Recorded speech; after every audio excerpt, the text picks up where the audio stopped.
ਇੱਕ ਵਾਰ ਨਾ ਇੱਕ ਮੁਰਸ਼ਿਦ ਨੇ ਉਸਤਾਦ ਨੇ ਆਪਣੇ ਇੱਕ ਚੇਲੇ ਨੂੰ ਬੈਗ ਦਿੱਤਾ ਤੇ ਬੈਗ ਦੇ ਕੇ ਇੰਨੀ ਗੱਲ ਆਖੀ ਕਿ ਇਸ ਬੈਗ ਦੇ ਵਿੱਚ ਨਾ ਜਿਹੜੀਆਂ ਚੀਜ਼ਾਂ ਦੀ ਮੈਨੂੰ ਲੋੜ ਨਹੀਂ ਹੈ, ਜਿਹੜੀਆਂ ਚੀਜ਼ਾਂ ਮੈਂ ਇਸਤੇਮਾਲ ਨਹੀਂ ਕਰਦਾ, ਉਹ ਚੀਜ਼ਾਂ ਨੇ ਤੇ ਤੂੰ ਇਹ ਸਾਰੀਆਂ ਚੀਜ਼ਾਂ ਨੂੰ ਨਾ ਨਹਿਰ ਵਿੱਚ ਸੁੱਟ ਕੇ ਆ।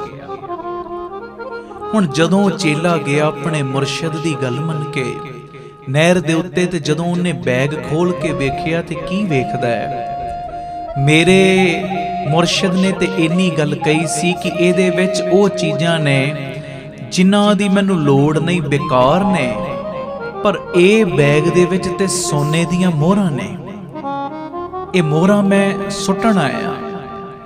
ਤੇ ਇੰਨਾ ਵੀ ਪਤਾ ਸੀ ਜਿਹੜਾ ਮੇਰਾ ਮੁਰਸ਼ਿਦ ਇਮਾਨਦਾਰ ਏ, ਉਹਦੇ ਵਿੱਚ ਕੋਈ ਖੋਟ ਨਹੀਂ ਹੈ, ਬਚਨਾਂ ਦਾ ਉਹ ਪੂਰਾ ਹੈ, ਤੇ ਬਸ ਮੈਨੂੰ ਫਿਰ ਮੁਰਸ਼ਿਦ ਦਾ ਬਚਨ ਮੰਨਣਾ ਵੀ ਪੈਣਾ ਹੈ। ਤੇ ਇਸੇ ਚੀਜ਼ ਨੂੰ ਮੁੱਖ ਰੱਖ ਕੇ ਇਹਨੇ ਕੀਤਾ ਕਿ ਇੱਕ ਇੱਕ ਉਹ ਸੋਨੇ ਦੀ ਮੋਹਰ ਨੂੰ, ਇੱਕ ਇੱਕ ਉਹ ਸੋਨੇ ਦੇ ਸਿੱਕੇ ਨੂੰ ਨਹਿਰ ਦੇ ਵਿੱਚ ਸੁੱਟਣਾ ਸ਼ੁਰੂ ਕਰਤਾ। ਦਿਲ ਕਰ ਨਹੀਂ ਰਿਹਾ ਸੁੱਟਣ ਦਾ, ਪਰ ਬਚਨ ਮੰਨਣਾ। ਬੜੇ ਹੀ ਭਰੇ ਹੋਏ ਮਨ ਦੇ ਨਾਲ ਜੋ ਇੱਕ ਇੱਕ ਸਿੱਕਾ ਉਹਨੇ ਨਹਿਰ ਦੇ ਵਿੱਚ ਸੁੱਟਿਆ। ਤੇ ਕੁਝ ਦੇਰ ਦੇ ਬਾਅਦ ਜਦੋਂ ਆਪਣੇ ਮੁਰਸ਼ਿਦ ਦੇ ਕੋਲ ਗਿਆ ਨਾ, ਤੇ ਮੁਰਸ਼ਿਦ ਪੁੱਛਦਾ ਹੈ, ਬਈ ਤੂੰ ਸਿੱਕੇ ਸੁੱਟ ਆਇਆ? ਜੀ ਸੁੱਟ ਆਇਆ। ਕਿੰਨੇ ਕੁ ਸਿੱਕੇ ਸੀ ਉਹਦੇ ਵਿੱਚ? ਤੇ ਉਸ ਸਮੇਂ ਨਾ ਮੁਰਸ਼ਿਦ ਦੀ ਇਹ ਗੱਲ ਸੁਣ ਕੇ ਚੇਲਾ ਕਹਿੰਦਾ, ਜੀ 110 ਸਿੱਕੇ ਸੀ।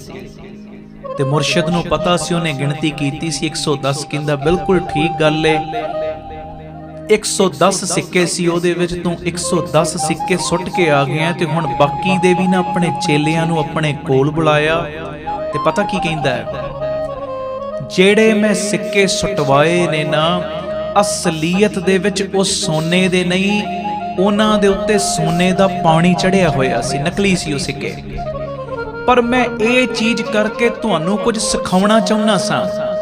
ਸਾਰੇ ਕੋਲ ਆ ਗਏ, ਜੀ ਕੀ ਸਿਖਾਉਣਾ ਚਾਹੁੰਦੇ ਸਵਾਬ ਜੀ?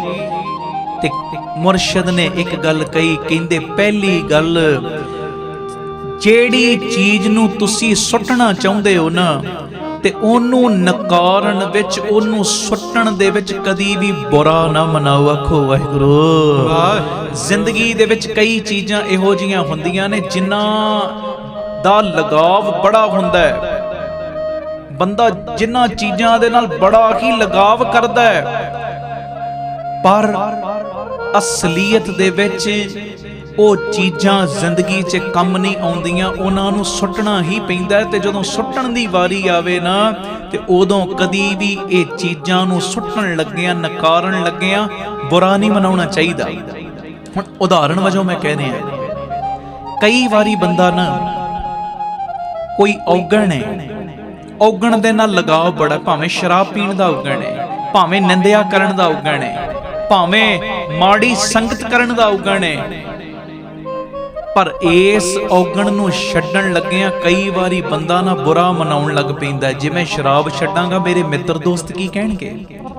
ਜੇ ਮੈਂ ਮਾੜੀ ਸੰਗਤ ਵਿੱਚ, ਕੁਸੰਗ ਵਿੱਚ ਨਹੀਂ ਬੈਠਾਂਗਾ, ਉਹਨਾਂ ਦੇ ਦਿਲ ਤੇ ਕੀ ਬੀਤੇਗੀ?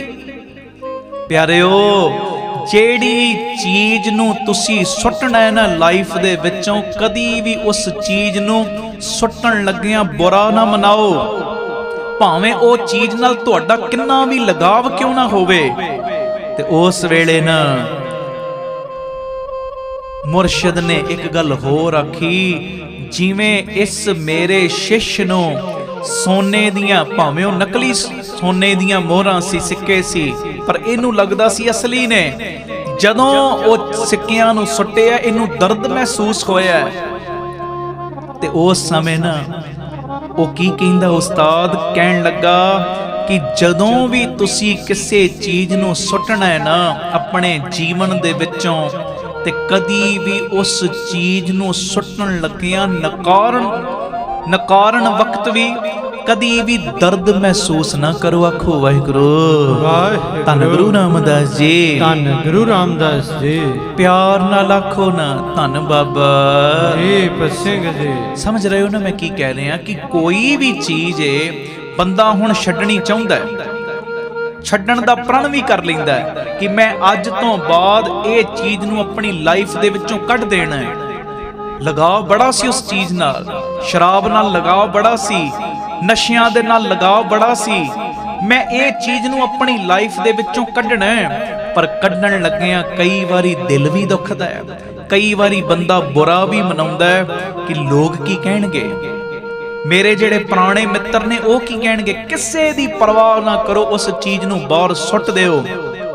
ਤੇ ਦੂਜਾ ਪਿਆਰਿਓ, ਜਿਵੇਂ ਉਹ ਚੇਲੇ ਨੇ ਸੋਨੇ ਦੇ, ਉਹ ਨਕਲੀ ਸੋਨੇ ਦੇ ਸਿੱਕੇ ਸੁੱਟਣ ਲੱਗਿਆਂ ਗਿਣਤੀ ਕੀਤੀ ਹੈ ਨਾ 110 ਸਿੱਕੇ, ਇਸੇ ਤਰ੍ਹਾਂ ਜਦੋਂ ਕੋਈ ਤੁਸੀਂ ਬੁਰਾਈ ਆਪਣੇ ਅੰਦਰੋਂ ਕੱਢਣੀ ਹੈ ਨਾ, ਕਦੀ ਵੀ ਉਹ ਬੁਰਾਈਆਂ ਨੂੰ ਕੱਢਣ ਲੱਗਿਆਂ ਆਪਣੇ ਅੰਦਰ ਗਿਣਤੀ ਨਾ ਕਰਿਆ ਕਰੋ ਕਿ ਅੱਜ ਮੈਂ ਇਹ ਬੁਰਾਈ ਵੀ ਛੱਡ ਦਿੱਤੀ, ਅੱਜ ਮੈਂ ਨਿੰਦਿਆ ਕਰਨ ਵਾਲਾ ਸੁਭਾਅ ਵੀ ਛੱਡ ਦਿੱਤਾ, 2 ਮਹੀਨੇ ਪਹਿਲੇ ਮੈਂ ਮਾੜੇ ਕਰਮ ਕਰਦਾ ਸਾਂ, ਅੱਜ ਮੈਂ ਉਹ ਵੀ ਸੁਭਾਅ ਛੱਡ ਦਿੱਤਾ।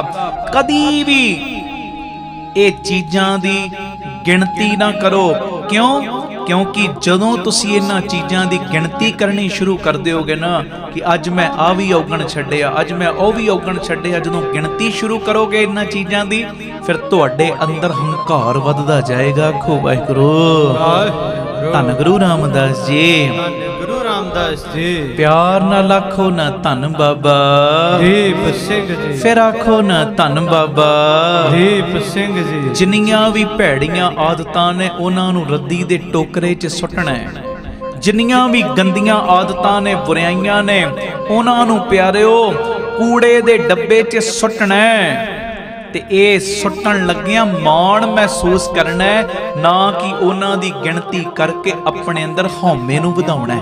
ਆਖੋ ਵਾਹਿਗੁਰੂ। ਵਾਹਿਗੁਰੂ। ਹਾਂਜੀ, ਕਦੀ ਵੀ ਕਿਸੇ ਗੱਲ ਦਾ ਹੰਕਾਰ ਨਹੀਂ। ਜਦੋਂ ਇਹ ਬੁਰਾਈਆਂ ਨੂੰ ਕੱਢਣਾ ਹੈ ਨਾ, ਤੇ ਉਸ ਵੇਲੇ ਨਿਮਰਤਾ, ਸ਼ੁਕਰ ਹੈ ਦਾਤਿਆ, ਸ਼ੁਕਰ ਹੈ ਤੂੰ ਮੇਰੇ ਅੰਦਰ ਇਹ ਵਿਲ ਪਾਵਰ ਦਿੱਤੀ ਕਿ ਇਹ ਬੁਰਾਈਆਂ ਤੋਂ ਮੈਂ ਹੁਣ ਬਚਣ ਵਾਲਾ ਬਣ ਗਿਆ ਵਾਂ। ਕਿਉਂਕਿ ਜਿਹੜਾ ਹੰਕਾਰ ਹੈ ਨਾ, ਬੜੇ ਸੂਖਮ ਤਰੀਕੇ ਦੇ ਨਾਲ ਕਈ ਵਾਰੀ ਦਿਲ ਤੇ ਦਿਮਾਗ ਦੇ ਅੰਦਰ ਵੜ ਜਾਂਦਾ ਹੈ, ਸੂਖਮ ਤਰੀਕੇ ਦੇ ਨਾਲ। ਤੇ ਉਸ ਸਮੇਂ ਆਪਣੇ ਦਿਲ ਤੇ ਦਿਮਾਗ ਦੇ ਦਰਵਾਜ਼ੇ ਬੰਦ ਕਰ ਲਿਆ ਕਰੋ, ਇੰਨੀ ਗੱਲ ਕਹਿ ਕੇ ਕਿ ਕਹੋ ਨਾਨਕ ਸਭ ਤੇਰੀ ਵਡਿਆਈ, ਕੋਈ ਨਾਉ ਨਾ ਮੇਰਾ। ਕਦੀ ਵੀ ਬੁਰਾਈ ਛੱਡਦੇ ਸਮੇਂ, ਚੰਗਿਆਈ ਕਰਦੇ ਸਮੇਂ, ਦਾਨ ਪੁੰਨ ਕਰਦੇ ਸਮੇਂ, ਆਪਣੇ ਅੰਦਰੋਂ ਔਗਣਾਂ ਨੂੰ ਕੱਢਦੇ ਸਮੇਂ, ਗੁਣਾਂ ਦਾ ਪ੍ਰਵੇਸ਼ ਆਪਣੇ ਅੰਦਰ ਕਰਵਾਉਣ ਸਮੇਂ ਕਦੀ ਵੀ ਇਹ ਚੀਜ਼ਾਂ ਦੀ ਗਿਣਤੀ ਨਾ ਰੱਖੋ। ਬਸ ਆਹੀ ਕਿਹਾ ਕਰੋ, ਦਾਤਿਆ ਸ਼ੁਕਰ ਹੈ ਤੇਰੀ ਕਿਰਪਾ ਨਾਲ ਮੇਰੇ ਅੰਦਰੋਂ ਔਗਣ ਨਿਕਲ ਰਹੇ ਨੇ ਤੇ ਮੇਰੇ ਅੰਦਰ ਗੁਣ ਲੱਪਾ ਲੱਪ ਕਰਕੇ ਭਰ ਰਹੇ ਨੇ। ਆਖੋ ਧੰਨ ਗੁਰੂ ਰਾਮਦਾਸ ਜੀ। ਧੰਨ ਗੁਰੂ ਰਾਮਦਾਸ ਜੀ। ਪਿਆਰ ਨਾਲ ਆਖੋ ਨਾ ਧੰਨ ਬਾਬਾ ਦੀਪ ਸਿੰਘ ਜੀ।